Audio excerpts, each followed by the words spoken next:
Có nợ tất trả. Hệ thống mạnh nhất đăng tải. Sau khi trọng sinh tôi mở khóa hệ thống có nợ tất trả, dù là nợ vật chất hay nợ tình cảm, hệ thống đều có thể đòi lại gấp bội. Hôm nay tôi cho cô em hàng xóm cơ hội cuối cùng.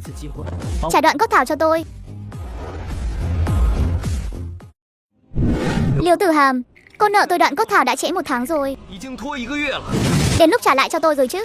Lúc này, cô gái xinh đẹp đối diện Hàn Vô Cực chính là Liễu Tử Hàm, khoa khôi học viện số 1 Tinh Vân, đồng thời cũng là hàng xóm của Hàn Vô Cực.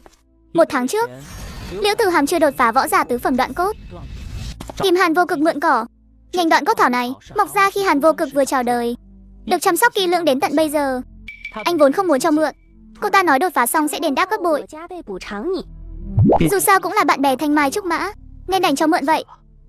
Bắt anh vạn lần không ngờ tới, Liễu Tử Hàm đột phá đoạn cốt đã 1 tháng rồi, hoàn toàn không có ý định trả. Xin lỗi nha, anh trai tốt, gần đây em bận tu luyện quá, vẫn chưa đi hái đoạn cốt thảo được. Anh đợi thêm mấy ngày nữa được không? Anh yên tâm, đã hứa đền bù cho anh rồi. Em nhất định sẽ giữ lời hứa mà. Liễu Tử Hàm đáng thương nhìn Hàn Vô Cực. Hàn Vô Cực cười rồi. Sau khi trọng sinh tôi đã đoán được cô sẽ nói vậy, nhưng vẫn còn chút hy vọng mong manh. Giờ xem ra cô vẫn chẳng thay đổi chút nào nhỉ. Không đợi thêm được đâu. Muốn chiếm đoạt đồ của tôi thì không có cửa đâu. Kiếp trước vì không có đoạn cốt thảo, Hàn Vô Cực bị trượt khỏi trại tăng cường tỉnh, trở thành trò cười và sống một đời thảm hại. Còn Liễu Tử Hàm lại thuận lợi thi vào ngũ đại thánh tông hàng đầu, một trong số đó trở thành thiên tài được vô số người ngưỡng mộ. Lạ hơn nữa là nhành đoạn cốt thảo đó không phải loại thường, mà là một nhành đoạn cốt thảo mang thuộc tính đặc biệt, độc nhất vô nhị, còn kèm theo thiên phú võ đạo lôi đình nghịch chiến. Phải công nhận, Liễu Tử Hàm từ nhỏ đến lớn che giấu thật tốt. Liễu Tử Hàm, sao trước đây tôi không nhận ra cô là kẻ mưu mô, em gái trà xanh nhỉ? Hàn Vô Cực, chẳng phải tôi chỉ nợ anh một nhành đoạn cốt thảo thôi sao? Cũng đâu phải không trả anh dám mắng tôi. Nguồn công tôi luôn coi anh là anh trai, thật không ngờ anh lại chi ly tính toán như vậy. Ô, còn Diễn à, kiếp trước đã nếm trải đắng từ Liễu Tử Hàm rồi, giờ trọng sinh về nhất định không được đi vào vết xe đổ. Liễu Tử Hàm, xem ra cô quyết tâm muốn quỵt tôi rồi. Nợ mà không trả là bị báo ứng đó. 3 ngày nữa tôi sẽ thuận lợi vượt qua bài kiểm tra, vào trại tăng cường của tỉnh. Còn cô không có đoạn cốt thảo, chắc chắn sẽ bị loại. Khoảng cách giữa tôi và cô sẽ ngày càng xa. Báo ứng hả? Đợi kiếp sau đi. Cái bộ dạng này của cô nhìn còn thuận mắt hơn lúc giả vờ Bạch Liên Hoa đấy. Chỉ là không biết 3 ngày sau cô còn có thể đắc ý như bây giờ không? Phát hiện còn nợ Liễu Tử Hàm, nợ ký chủ một nhành đoạn cốt thảo, quá hạn 1 tháng, và con nợ có hành vi cố tình nợ dai. Hệ thống sẽ tiến hành đối với con nợ, cưỡng chế thu hồi lãi suất 10.000%. Phát hiện toàn bộ tài sản của con nợ Liễu Tử Hàm không đủ để trả lãi, có thể dùng tu vi võ đạo của cô ta, thiên phủ võ đạo để trừ nợ. Ký chủ có muốn đối với con nợ Liễu Tử Hàm tiến hành cưỡng chế hoàn trả không? Giờ thì chưa được. Thế thì hời cho cô ta quá. 3 ngày sau tôi nhất định sẽ hút cạn cô ta để trả nợ. Thực lực bây giờ của mình yếu thật đấy. Tu vi võ đạo chia làm 9 cảnh giới lớn. 1 là võ giả, 2 là võ sư, 3 là võ tông, 4 là võ tôn, 5 là võ vương, 6 là võ hoàng, 7 là võ đế, 8 là võ thánh, 9 là võ thần. Mỗi cảnh giới lớn lại chia làm 9 phẩm, lần lượt là thối bi, ngưng nước đỏ, luyện nhục, đoạn cốt, nhẫn cân, chú tàng, hất tủy, thông mạch, thoát thai. Mà Hàn Vô Cực chỉ là võ giả tam phẩm nhỏ nhoi. Trước khi trọng sinh, Hàn Vô Cực đã là một võ hoàng lục phẩm, bước vào hàng ngũ cường giả thế gian. Theo lý mà nói, Hàn Vô Cực bị Liễu Tử Hàm hại thê thảm như vậy, khó mà đạt được thành tựu võ đạo cao thế này. Nhưng may mắn là Hàn Vô Cực đã gặp được Diệp Ni Thường, một người Diệp Đế, tu luyện một môn công pháp thiên giai thượng phẩm kỳ lạ, Thái Hư Âm Dương Quyết.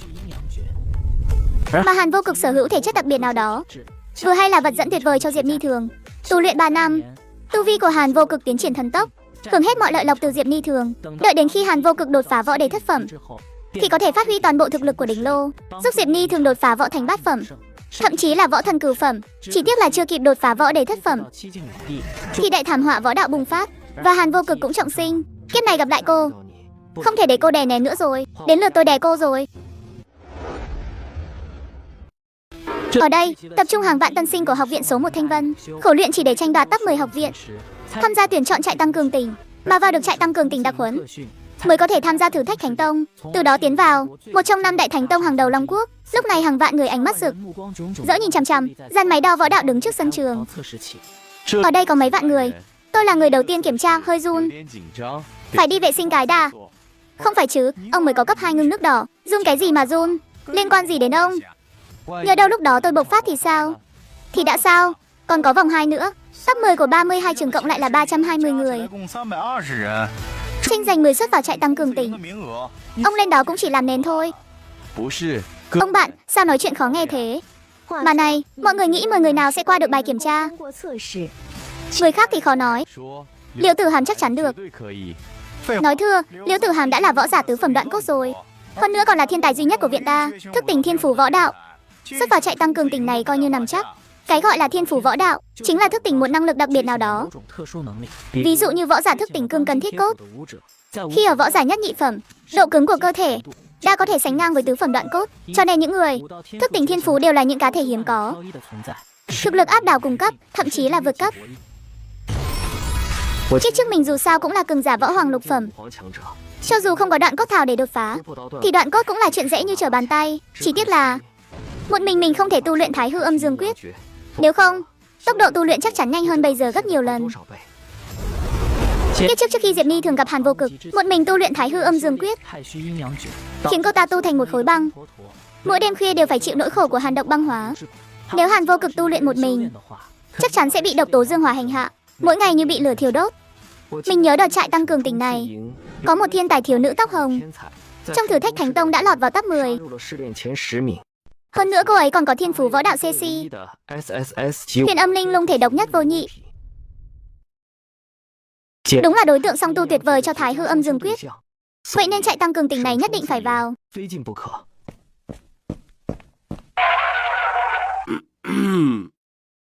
Bắt đầu kiểm tra. Hiệu trưởng vừa ra lệnh, bạn học đứng đầu hàng bước tới máy đo khí lực. Họ tên Trương Kiều, chỉ số khí lực 211, tu vi võ đạo võ giả nhị phẩm ngưng nước đỏ. Ngay sau đó, Trương Kiều lại bước tới máy đo sức mạnh thứ hai. Một đấm tung ra, sức mạnh 2025 kg. Tiếp theo các bạn học xếp hàng kiểm tra. Trên sân trường bỗng rộ lên một hồi xôn xao, bởi vì Liễu Tử Hàm đã xuất hiện. Dưới sự chú ý của vạn người, Liễu Tử Hàm bước tới trước máy đo khí lực. Họ tên Liễu Tử Hàm, chỉ số khí lực 59, tu vi võ đạo võ giả ngũ phẩm nhận cân. Sao có thể chứ? Liễu Tử Hàm vậy mà đã là võ giả ngũ phẩm rồi. Hơn nữa khí lực còn đạt 59, chỉ cách võ giả lục phẩm chú tạo một bước chân thôi. Trần Thanh Dương khi nhìn thấy kết quả kiểm tra của Liễu Tử Hàm, bề ngoài vẫn tỏ ra bình thản, nhưng khóe miệng thì khó mà kìm nén được. Ngũ phẩm nhận cân cộng với thiên phú thức tỉnh, lần này chắc ăn rồi. Học viện số 1 Thanh Vân của ta sắp phát lên rồi. Liễu Tử Hàm nghe thấy tiếng kinh ngạc xung quanh truyền đến, trong lòng vô cùng sảng khoái. Sau đó liếc nhìn Hàn Vô Cực một cái. Từ nay về sau, anh đừng hòng đòi lại đoạn cốt thảo nữa. Liễu Tử Hàm bước tới máy đo sức mạnh, vận dụng khí lực trong cơ thể, dòng nước đỏ sục sôi chảy khắp tứ chi bách hài. Sức mạnh lôi đình phát ra từ trong xương cốt dưới lớp da thịt. Dưới sự hỗ trợ của lôi đình ngự cốt, sức tấn công của cô ta tăng vọt. Liễu Tử Hàm dốc toàn lực, một đấm anh tạc vào máy đo sức mạnh. Trong đòn tấn công vang lên một tiếng nổ, nhanh như sấm sét, tiến hành cưỡng chế hoàn trả. Cú đấm của Liễu Tử Hàm còn chưa kịp chạm tới, khi đột nhiên kinh hoàng nhận ra khí lực trong người. Tu vì võ đạo, thiên phú võ đạo bị hút sạch trong nháy mắt, nhưng theo quán tính nắm đấm vẫn lao tới. Cánh tay phải của Liễu Tử Hàm nổ tung ngay lập tức, xương thịt bắn tung tóe, phế luôn tại chỗ. Võ giả mỗi khi thăng cấp một giai đoạn, cơ thể sẽ được rèn luyện tăng cường tương ứng. Võ giả nhất phẩm thối bi, da như giáp sắt; võ giả nhị phẩm ngưng nước đỏ, khí lực như cốt; võ giả tam phẩm luyện nhục, thân như tảng đá; võ giả tứ phẩm đoạn cốt, xương như kim cương. Mà Liễu Tử Hàm bị hút cạn, cơ thể ngay lập tức thoái hóa. Cánh tay phải do không chịu nổi phản lực mạnh mẽ như vậy nên nổ tung tại chỗ. Liễu Tử Hàm ôm lấy cánh tay phải chỉ còn lại một chút, gào thét thảm thiết xé lòng. Biến cố bất ngờ xảy ra, khiến mọi người có mặt đều đứng hình. Không ai hiểu chuyện gì đã xảy ra. Tu vi võ đạo mất sạch. Sao lại có thể như vậy? Hiệu trưởng, có chuyện gì vậy? Tôi cũng không biết đã xảy ra chuyện gì. Tu vi võ đạo của cô ấy bị phế sạch rồi sao? Thầy trò có mặt tại đó sắc mặt biến đổi đột ngột. Vài giây trước còn là niềm hy vọng của toàn trường, thế mà trước mắt Liễu Tử Hàm đã mất hết tu vi, lại còn mất luôn một cánh tay. Thầy Bảo Lâm, mau chóng trị liệu cho Liễu Tử Hàm, xem cánh tay phải có khả năng tái tạo không. Tôi chỉ là bác sĩ thôi chứ có phải hoa đà tài thế đâu. Tình trạng này tái tạo thà thay cánh tay mới cho xong. Thôi được, tôi sẽ cố hết sức. Tiếp tục kiểm tra đi. Sự việc này khiến tâm trạng Trần Thanh Dương rơi xuống đáy vực, không còn chút hy vọng nào vào bài kiểm tra tiếp theo. Họ tên Hàn Vô Cực, khí lực 1619, tu vi võ đạo võ giả lục phẩm chú tạng. Trời đất, Hàn Vô Cực đột phá lên võ giả lục phẩm rồi. Chuyện này sao có thể chứ? Tên này tháng trước mới chỉ là võ giả tam phẩm thôi mà. Tôi nghi ngờ anh ta hắc. Niềm vui bất ngờ lại khiến Trần Thanh Dương chấn động lần nữa. Không kịp đau buồn cho Liễu Tử Hàm, đôi mắt nhìn chằm chằm vào Hàn Vô Cực, chỉ thấy Hàn Vô Cực bỗng nhiên nắm chặt tay, khí lực trong người trào dâng, sức mạnh lôi đình cuồng bạo tràn vào tứ chi bách hài của anh. Đây chính là sức mạnh của người thức tỉnh thiên phú võ đạo sao?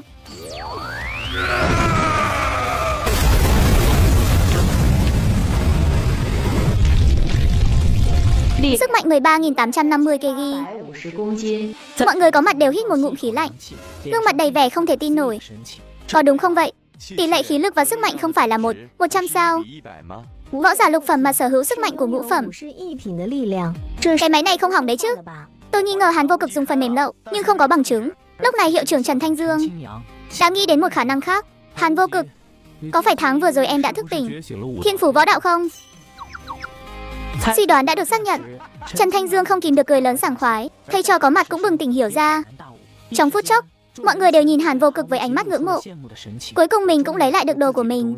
Một tiếng sau, buổi kiểm tra võ đạo của học viện số 1 Tinh Vân kết thúc. Chúc mừng các em. Tiếp theo các em sẽ đại diện cho học viện số 1 Thanh Vân, cùng với top 10 của 31 học viện khác tại Thanh Vân, tranh đoạt 10 suất vào trại tăng cường tỉnh. Chúc các em đạt thành tích tốt trong bài kiểm tra chọn lọc. Trần Thanh Dương nhìn quanh một lượt, ánh mắt dừng lại trên người Hàn Vô Cực. Với thực lực của Hàn Vô Cực, việc lấy suất vào trại tăng cường tỉnh dễ như lấy đồ trong túi vậy. Tôi đã nóng lòng muốn thấy. Hiệu trưởng của các học viện khác kinh ngạc đến rớt hàm rồi. Liễu Tử Hàm dưới sự trị liệu của bác sĩ cuối cùng cũng tỉnh lại. Cô ta nhìn cánh tay phải trống không, lại ngẩng đầu lên, nhìn vào màn hình toàn cảnh trên sân trường. Khi nhìn thấy Hàn Vô Cực chễm chệ đứng ở vị trí thứ nhất khi đó, đôi mắt bỗng trợn trừng. Không thể nào. Cô ta không thể tin được Hàn Vô Cực lại đứng đâu. Trong đầu Liễu Tử Hàm bất chợt hiện lên ký ức của 3 ngày trước vào trại tăng cường tỉnh. Còn cô không có đoạn cốt thảo, chắc chắn sẽ bị loại. Khoảng cách giữa tôi và cô sẽ ngày càng xa. Báo ứng hả? Đợi kiếp sau đi. Lúc này tình cảnh của hai người đã hoàn toàn đảo ngược. Đúng là một sự mỉa mai cực lớn. Tại sao Hàn Vô Cực đã là võ giả lục phẩm rồi, còn đến tìm mình đòi đoạn cốt thảo làm gì? Anh ta cố tình chơi xỏ mình. Chỉ thiếu một bước nữa thôi. Chỉ thiếu một bước. Tôi không cam tâm. Tay của Liễu Tử Hàm buông thõng xuống một cách vô lực. Sự sống từ từ tan biến khỏi cơ thể cô ta. Thầy trò 32 học viện của thành phố Thanh Vân đã đến trung tâm hiệp hội võ đạo. Mỗi năm có ít nhất 22 học viện không lấy được suất nào. Mà học viện số 1 Thanh Vân có lịch sử lâu đời, hàng năm đều chiếm phần lớn các suất. Nhưng vài năm gần đây hiếm thấy nhân tài. Nhưng lần này Trần Thanh Dương vô cùng tin chắc thiên tài võ đạo xuất sắc nhất đã được học viện số 1 Thanh Vân thấu hết rồi. Các vị ngồi đây chắc là đến để tranh hạng nhì. Hiệu trưởng Trần mặt mày hớn hở, xem ra rất tự tin vào bài kiểm tra chọn lọc lần này nha. Không nhiều, chỉ một chút thôi. Lão già này vốn luôn khiêm tốn, mà giờ không kìm được cười. Xem ra đúng là nhận được bảo vật rồi. Bắt học viện số 3 của tôi cũng không thiếu hạt giống tốt đâu. Vậy thì để xem ai hơn ai nhé. Ngay lúc này, vài vị cường giả xuất hiện trước quảng trường hiệp hội võ đạo. Người đi đầu chính là chủ khảo của đợt tuyển chọn này, Thượng tá Trương Hải. Và người bên cạnh có khí thế mạnh mẽ hơn chính là chủ tịch hiệp hội võ đạo thành phố Thanh Vân, Lý Minh Chu. Sau lưng họ còn có vài thành viên của hiệp hội võ đạo. Tôi là chủ khảo phụ trách bài kiểm tra chọn lọc. Tiếp theo, tôi sẽ giới thiệu quy tắc của bài kiểm tra chọn lọc cho mọi người. Bài kiểm tra chọn lọc lần này, 320 thí sinh sẽ cùng tiến vào chiến trường ảo của Linh Thư Thiên Nhãn. Ở đó, các em sẽ phải đối mặt với lượng lớn yêu thú tấn công. Dựa trên số lượng yêu thú xử lý được và thời gian sống sót để đưa ra điểm số tổng hợp, top 10 sẽ nhận được suất vào trại tăng cường tỉnh. Những năm trước bài kiểm tra thường tổ chức đấu đài, cuối cùng chọn ra top 10. Còn năm nay là tiến vào chiến trường ảo của Linh Thư Thiên Nhãn. Võ giả có thể thông qua khoang linh thư, mũ bảo hiểm linh thư, trận văn linh thư và các phương thức kết nối khác để tiến vào thế giới ảo của Linh Thư Thiên Nhãn. Bắt đầu kiểm tra. Trương Hải vừa ra lệnh, trên mặt tường hiệp hội võ đạo hiện ra trận văn linh thư. Thí sinh chỉ cảm thấy hoa mắt. Ngay khoảnh khắc sau, thân thể ảo của họ đã tiến vào trong chiến trường ảo. Các em là binh sĩ thủ thành của Sa Thành biên giới 821 năm trước. Đàn yêu thú sa mạc sắp tràn tới. Hãy dốc toàn lực xử lý yêu thú, bảo vệ tòa Sa Thành biên giới này.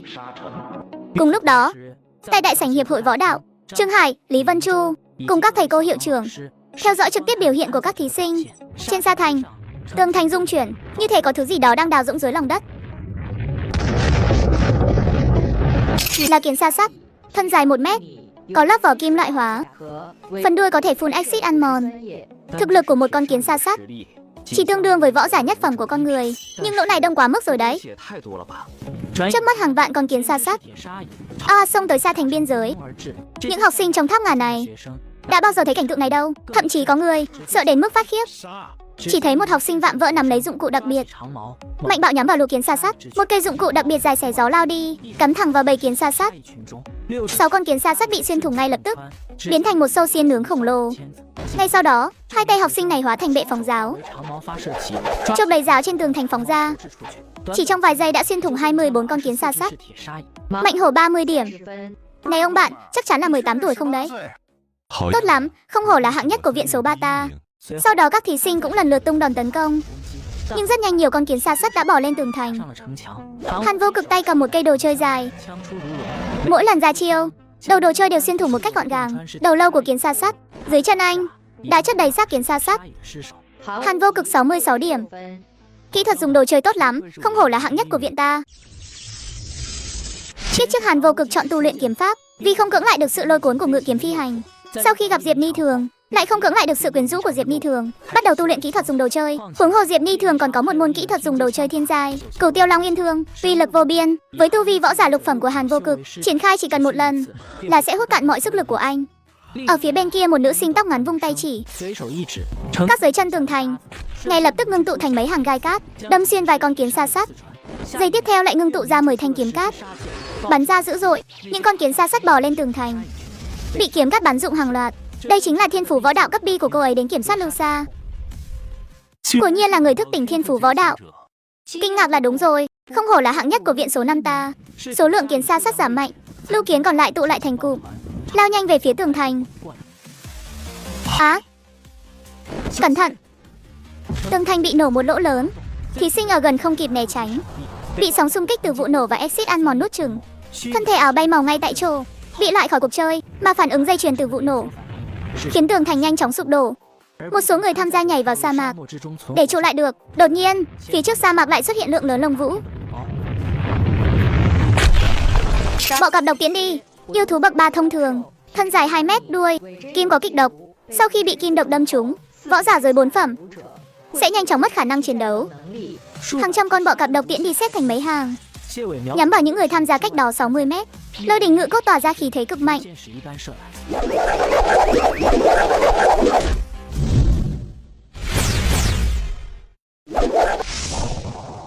Này!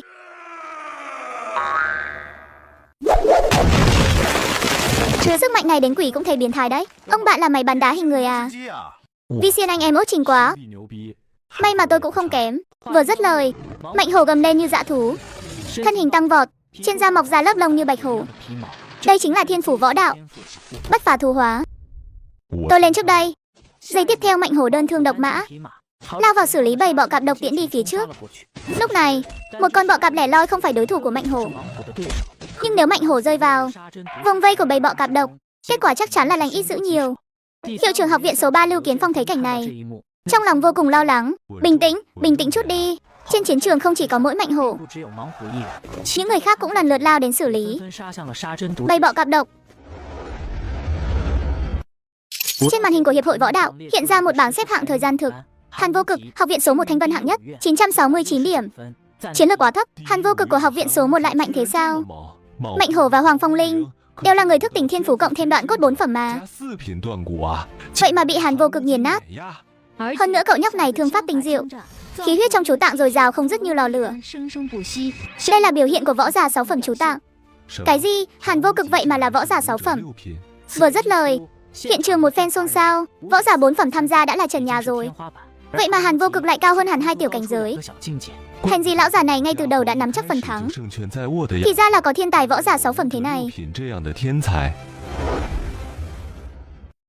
Khi trận đấu dần tiến vào vi thanh, người tham gia chỉ còn lại hơn 60 người. Khi đợt bọ cạp độc tiễn đi cuối cùng bị xử lý xong, những người tham gia đều thở hổn hển, thể lực gần như cạn kiệt. Đám bọ cạp độc này thật sự khó xử lý quá mà. Vẫn còn đợt quái tiếp theo sao?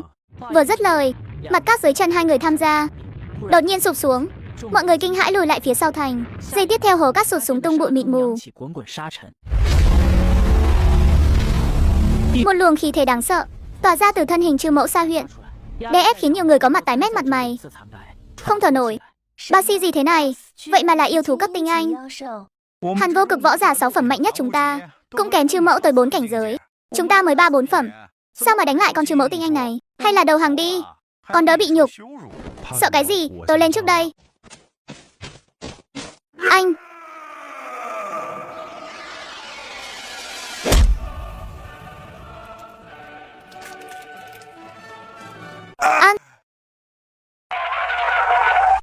Đáng sợ quá. Sau này phải gọi là chị em Mạnh Hổ rồi. Cùng lúc đó, Hàn Vô Cực giơ cao đồ chơi giải lao về phía Trư Mẫu. Lẽ nào cậu ta muốn đơn đấu với Trư Mẫu Sa Huyện? Đó là yêu thú tinh anh bậc 1 đấy. Hiệu trưởng học viện số 1 Trần Thanh Dương thấy vậy, trong lòng không khỏi lo lắng, quá nguy hiểm. Phải cẩn thận đấy. Nhìn con người nhỏ bé đang lao về phía mình.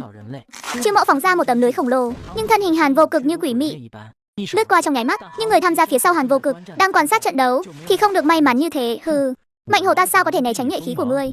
Hàn Vô Cực, tôi đến giúp ông đây.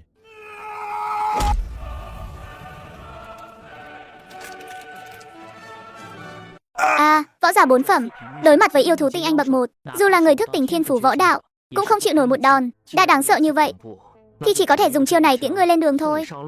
Khoảnh khắc này, toàn bộ sức mạnh của Hàn Vô Cực, kể cả lôi đỉnh chi lực từ lôi đỉnh ngự cốt, đều ngưng tụ nơi mũi đồ chơi. Người và đồ chơi hợp nhất, hòa là một thể. Cửu Tiêu Long Yên Thương thức thứ nhất, hành vân cửu tiêu lạc.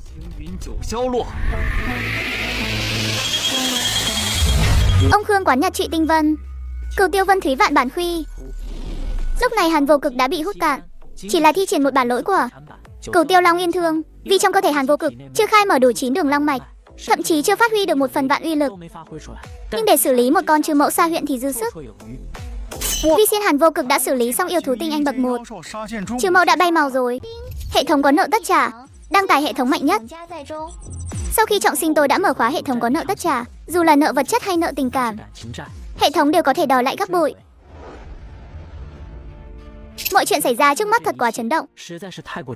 Ngay cả giám khảo cuộc thi lần này Trương Hải và Chủ tịch Hiệp hội Võ đạo Lý Vân Chu cũng thay đổi vẻ mặt bình thản trước đó. Chúc mừng Chủ tịch Lý. Thanh Vân thật sự đã xuất hiện một thiên tài võ đạo đáng gờm rồi.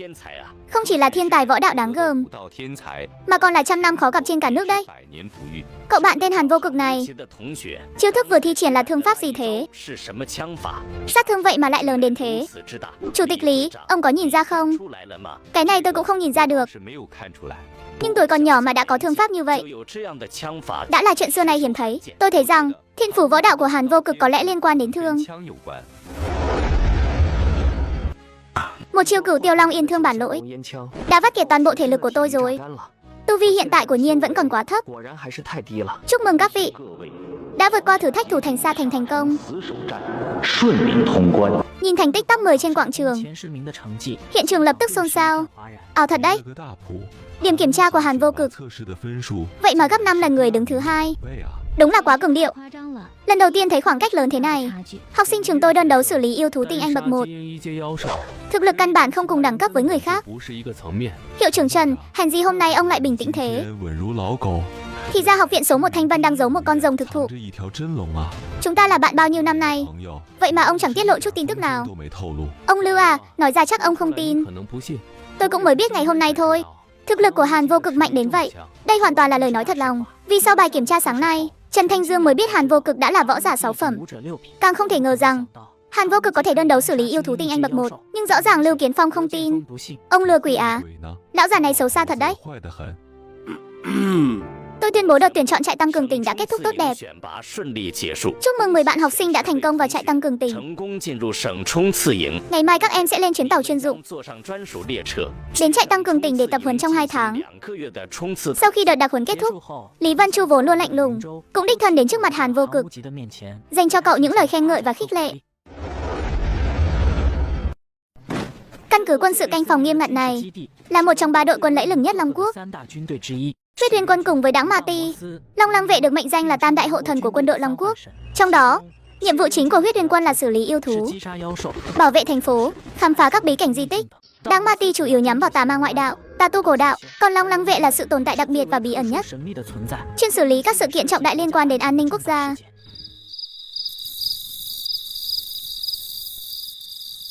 Lão Phạm, nếu hai ta không có tình nghĩa bao nhiêu năm nay, tôi cũng sẽ không mở lời với ông. Thành tích của tỉnh Nam Thiên chúng ta trong kỳ thí luyện Thánh Tông, năm sau còn nát hơn năm trước. Năm nay nếu vẫn không có kết quả, cái chức phó viện trưởng này của tôi cũng đến hồi kết rồi. Thực sự hết cách rồi. Mới đến mời ông làm tổng giáo quan cho trại tăng cường tỉnh năm nay. Cái trại tăng cường tỉnh này đã thay đổi bao nhiêu đời tổng giáo quan rồi, mà vẫn không có thành tích tốt. Tôi đi cũng bằng thừa thôi. Huống hồ tôi chỉ hợp dẫn dắt Huyết Uyên Quân.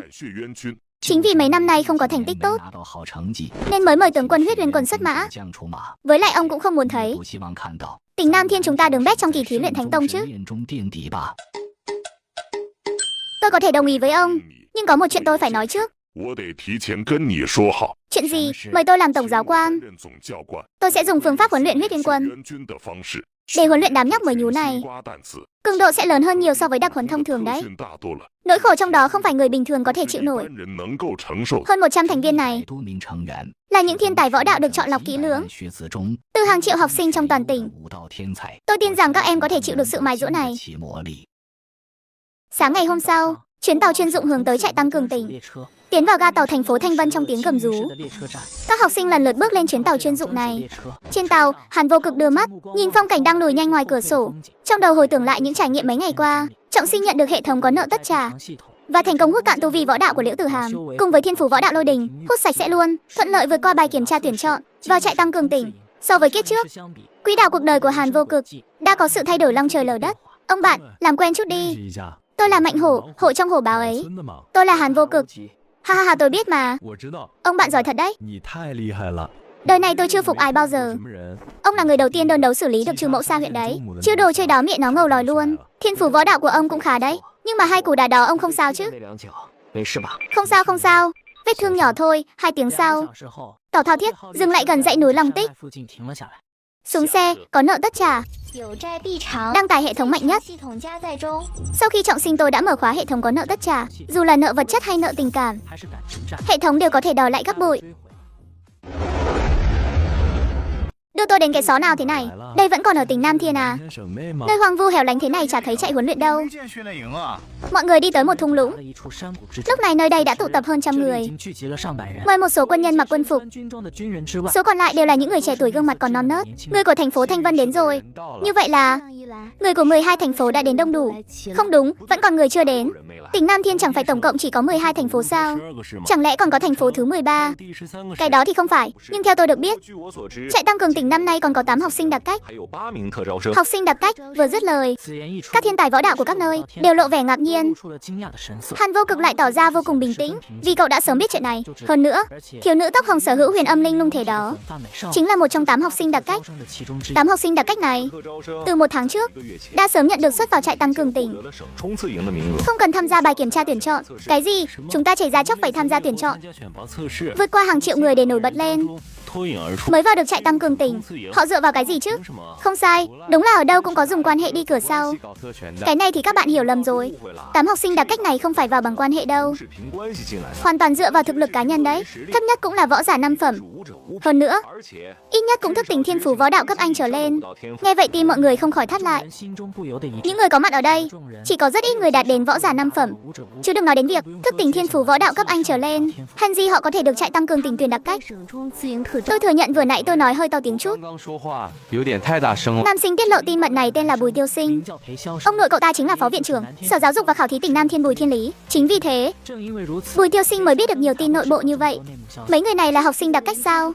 Nghe xong, ánh mắt Hàn Vô Cực như nhắm chuẩn mục tiêu, khóa chặt vào một thiếu nữ tóc hồng xinh đẹp trong đám đông. Khoảnh khắc ánh mắt hai người chạm nhau, biểu cảm của Nam Cung Lê đột nhiên chấn động. Ngay sau đó, Nam Cung Lê vậy mà đi thẳng về phía Hàn Vô Cực.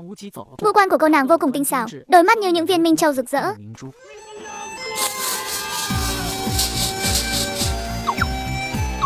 Mê mông, tôi thích mùi hương trên người anh.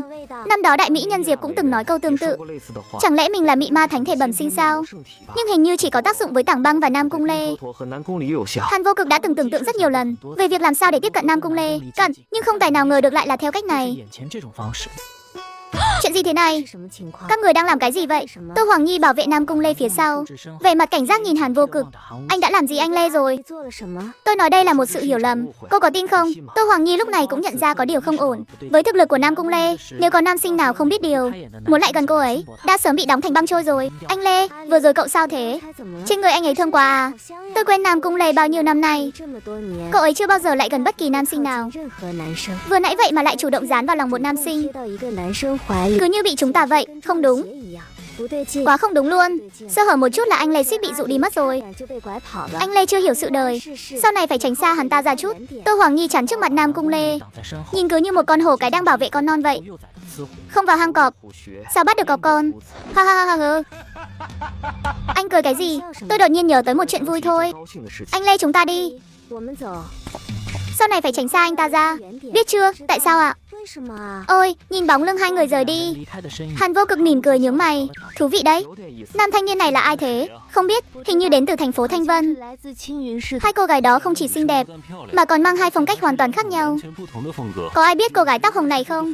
Cô ấy chính là người của tỉnh Nam Thiên, thiên tài võ đạo mạnh nhất những năm gần đây. Nam Cung Lê? Cái gì? Cô ấy là Nam Cung Lê sao? Nam Cung Lê vậy mà vừa gặp mặt đã chủ động xà vào lòng gã đó rồi.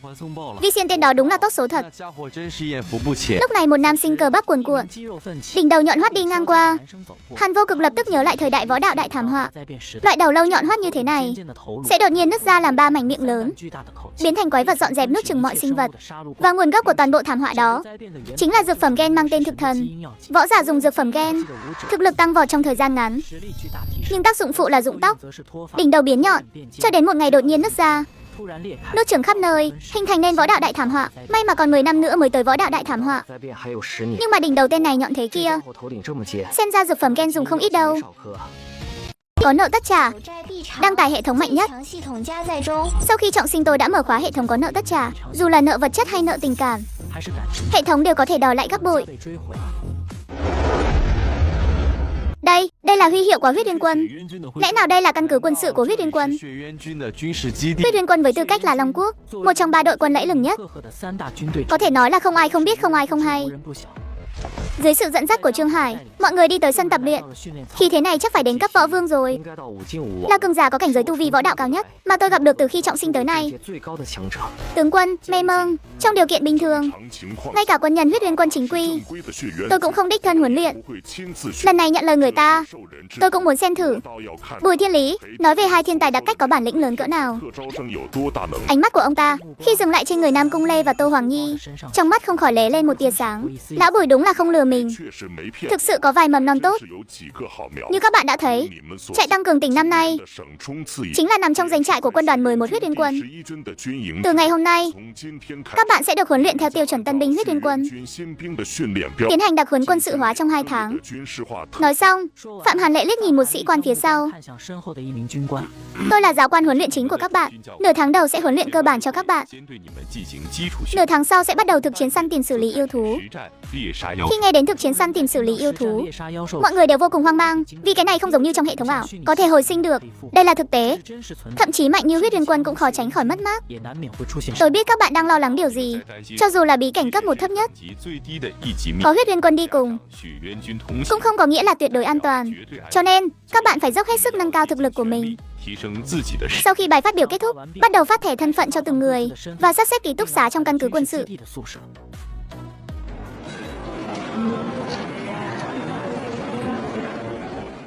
Đầu tiên, Mạnh Hổ võ giả 4 phẩm, có thể nhận 4 cân thức ăn. Cái gì? Ăn cơm cũng giới hạn lượng sao? Những nguyên liệu này đến từ yêu thú, trong đó chứa lượng lớn năng lượng tu luyện. Ăn quá nhiều sẽ gây gánh nặng cho cơ thể. Vì thế dựa theo tu vi cao thấp mà thiết lập hạn mức thức ăn cho mỗi bữa. Tuy là thịt yêu thú cấp thấp, nhưng bên ngoài làm sao mà ăn được chứ? Ở đây vậy mà bữa nào cũng có, còn được dùng miễn phí nữa. Võ giả 6 phẩm, có thể nhận 6 cân thức ăn. Vi Xiên võ giả 6 phẩm, đúng là học sinh đặc cách có khác. Uống bao nhiêu dược phẩm gen mà đỉnh đầu nhọn hoắt thế kia mới võ giả 6 phẩm sao? Hơi cùi bắp rồi đấy. Nam Cung Lê võ giả 8 phẩm, có thể nhận 8 cân thức ăn. Tô Hoàng Nhi võ giả 7 phẩm, Có thể nhận 7 cân thức ăn. Cái gì? Một người võ giả 7 phẩm, một người võ giả 8 phẩm sao? Chuyện này cũng quá cường điệu rồi. Giờ mà bảo Nam Cung Lê là võ sư nhị tiến, tôi cũng chẳng thấy bất ngờ đâu. Chỉ là Tô Hoàng Nhi này vậy mà là võ giả 7 phẩm. Trước khi trọng sinh sao chưa từng nghe nói tới nhỉ? Tư Tử Thần võ giả 6 phẩm, có thể nhận 6 cân thức ăn. Bạch Tích võ giả 4 phẩm, có thể nhận 4 cân thức ăn. Hàn Vô Cực võ giả 6 phẩm, có thể nhận 6 cân thức ăn. Hàn Vô Cực này hình như không phải học sinh đặc cách nhỉ? Vậy mà cũng là võ giả 6 phẩm. Cho dù là 6 phẩm, cũng đừng hòng tranh giành với những cái tên hàng đầu. Trại tăng cường tỉnh năm nay không đơn giản đâu. Trong này toàn là ngọa hổ tàng long thôi. 1 giờ chiều, 128 thành viên của trại tăng cường tỉnh tập trung tại sân tập. Đột nhiên một luồng hương thơm thoang thoảng ập đến. Anh tên là Hàn Vô Cực đúng không? Ừ đúng rồi đó. Mình là Nam Cung Lê. Rất vui được làm quen. Nói xong, Nam Cung Lê lại để lộ biểu cảm như một chú mèo nhỏ. Đột nhiên một bóng dáng cao giáo chắn trước mặt Nam Cung Lê qua. Cậu chắn mình làm gì vậy? Vừa nãy ở nhà ăn, cậu đã muốn bưng khay cơm sáp lại gần Hàn Vô Cực. Nếu không phải mình giữ lại, thì sợ cậu bị dụ đi mất rồi. Nếu không phải Tô Hoàng Nhi chắc chắn rằng Nam Cung Lê trước đây chưa từng gặp Hàn Vô Cực, thì cô đã nghi ngờ Nam Cung Lê bị dọa rồi. Mà Nam Cung Lê lại quá đơn thuần, hệt như một tờ giấy trắng. Tô Hoàng Nhi dĩ nhiên không yên tâm để Nam Cung Lê tiếp xúc với Hàn Vô Cực. Ta thuộc quân đoàn 11, nước Đỏ Uyên, đại đội trưởng liên đội ngũ hành, tiểu đoàn Nguyên Tố, đoàn dục Si Dâu, viên tuyển. Còn tôi là đại đội phó Diệp Thải Điệp. Chiều nay các em sẽ thực hiện tôi luyện nguyên tố. Giờ đi theo tôi đến phòng chiết xuất nguyên tố. Có nợ tất trả. Hệ thống mạnh nhất đăng tải. Sau khi trọng sinh tôi đã mở khóa hệ thống có nợ tất trả. Dù là nợ vật chất hay tình cảm, hệ thống đều có thể đòi lại gấp đôi. Ở đây có các phòng tu luyện. Trên cửa có khắc hình ngọn lửa, lôi điện, băng tuyết. Những phòng tu luyện này dùng để làm gì vậy? Đây là phòng tôi luyện nguyên tố. Lát nữa các em hãy dựa vào thiên phủ võ đạo, công pháp võ đạo và dụng cụ đặc biệt để chọn phòng tương ứng, tiến hành tôi luyện nguyên tố. Trong quá trình tôi luyện, cơ thể các em sẽ phải chịu đau đớn và dày vò. Nếu không chịu nổi, có thể ra ngoài nghỉ ngơi vài phút, rồi mới vào luyện tập tiếp. Yêu cầu thời gian tích lũy của mỗi người không được ít hơn 5 tiếng. Ai không hoàn thành nhiệm vụ, tối nay có ngủ cũng phải ngủ ở trong đó. Nghe vậy mọi người không dám lơ là, nhanh chóng chọn phòng cho mình. Chốt đơn hệ lôi trong một nốt nhạc, chần chừ 1 giây là không tôn trọng lôi đình ngự cốt. Đám nhóc này sắp nếm mùi đau khổ rồi.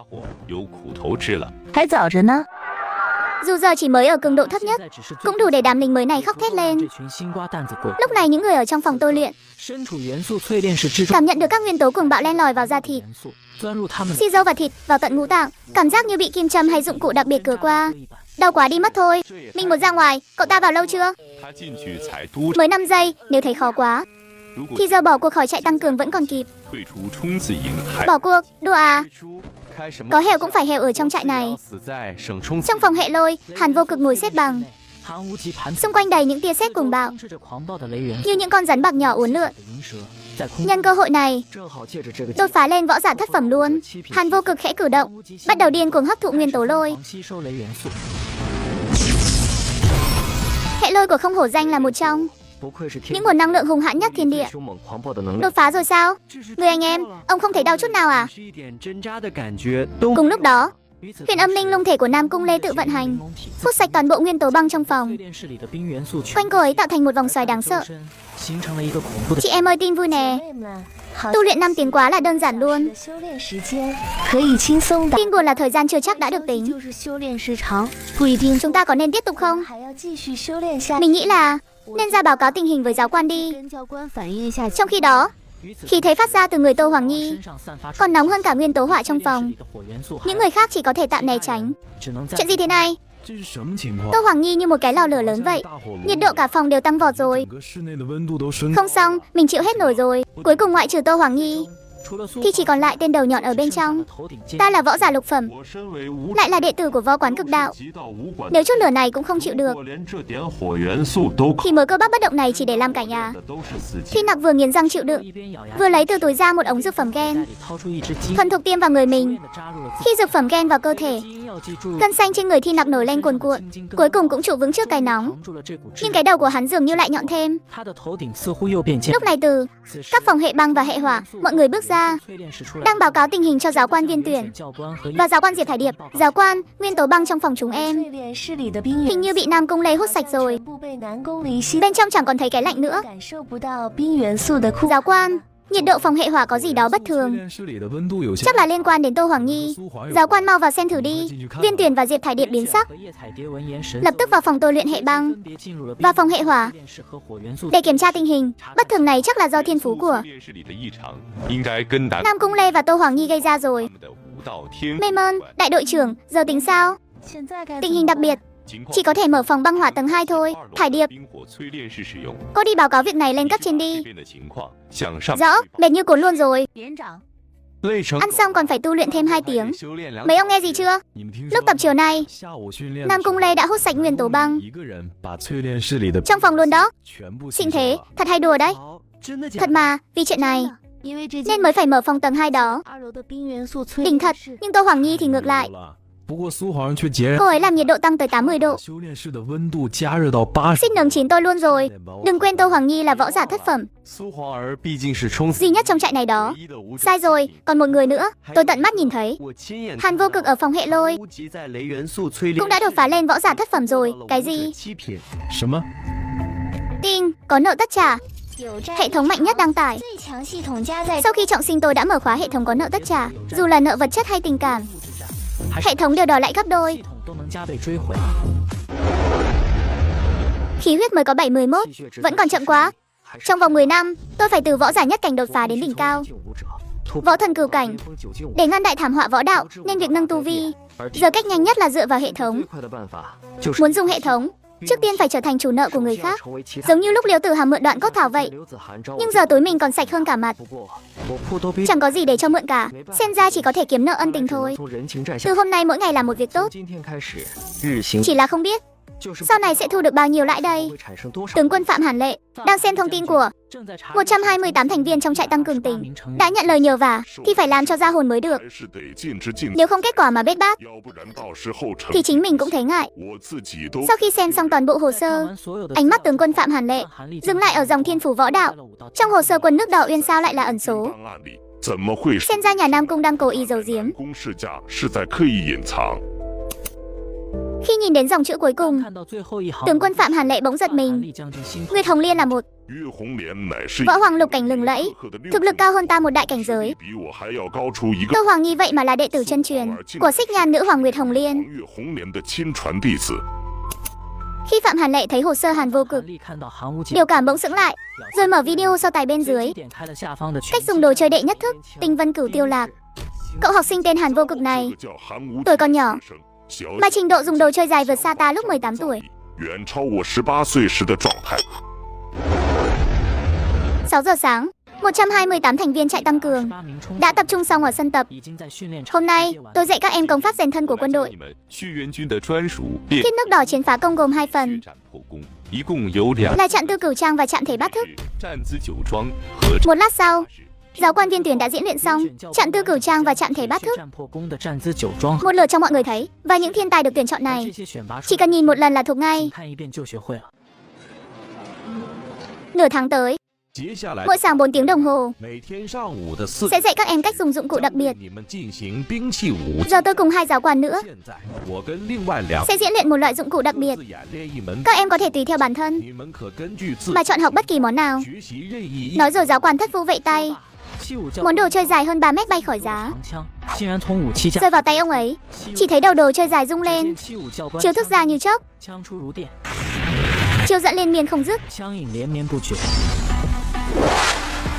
Tiếp đó chiêu thức thay đổi, thân đồ chơi xoay cực nhanh, vẽ thành một vòng tròn lớn, như tinh tú vận chuyển, lực đạo thâm sâu. Chẳng mấy chốc khí tức xung quanh cũng bị khuấy động. Một luồng năng lượng khổng lồ cuồn cuộn như thác đổ trên sân tập, như thể sắp nghiền nát mọi thứ.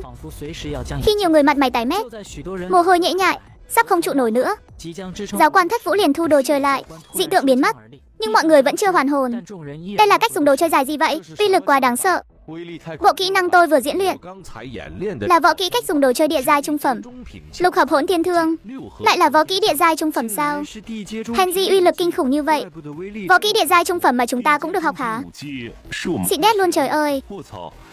Đa số võ giả chỉ luyện võ kỹ hoàng kim, nhưng các em lại là những thiên tài võ đạo hàng đầu.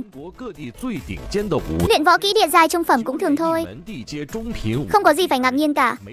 Các em tập ở căn cứ quân nước Đỏ Uyên, mà chúng tôi chỉ dạy hàng dưới cấp địa giai, để trại tỉnh bên cạnh biết được lại tưởng chúng tôi không đủ trình dạy đấy. Để chúng tôi diễn luyện thêm 2 môn, dùng đồ chơi sắc và đồ chơi thanh địa giai trung phẩm. Tiếp đó 2 giáo quan còn lại diễn luyện cách dùng đồ chơi sắc địa giai trung phẩm, Bát Hoàng Trinh Nguyệt và đồ chơi thanh thiên hoành. Diễn luyện kết thúc, giờ các em tự tập đi. Mình tuy có Cửu Tiêu Long Yên Thương thiên giai, nhưng tu vi thấp quá, mỗi lần dùng là bị hút cạn sức. Thôi cứ học lục hợp hỗn thiên thương trước vậy. Còn Nam Cung Lê và Tô Hoàng Nhi lần lựa chọn cách dùng đồ chơi thanh và đồ chơi dài. Sau đó sân tập chia làm 3 khu vực cho mọi người tu luyện. Thông thường, cảnh giới võ kỹ chia làm 4 giai đoạn. Sau khi môn kính, đăng đường nhập thất, lưu hỏa thuần thanh và xuất thần nhập hóa, luyện lục hợp hỗn thiên thương cũng vậy. Còn lĩnh hội được bao nhiêu thì tùy vào bản thân các em thôi.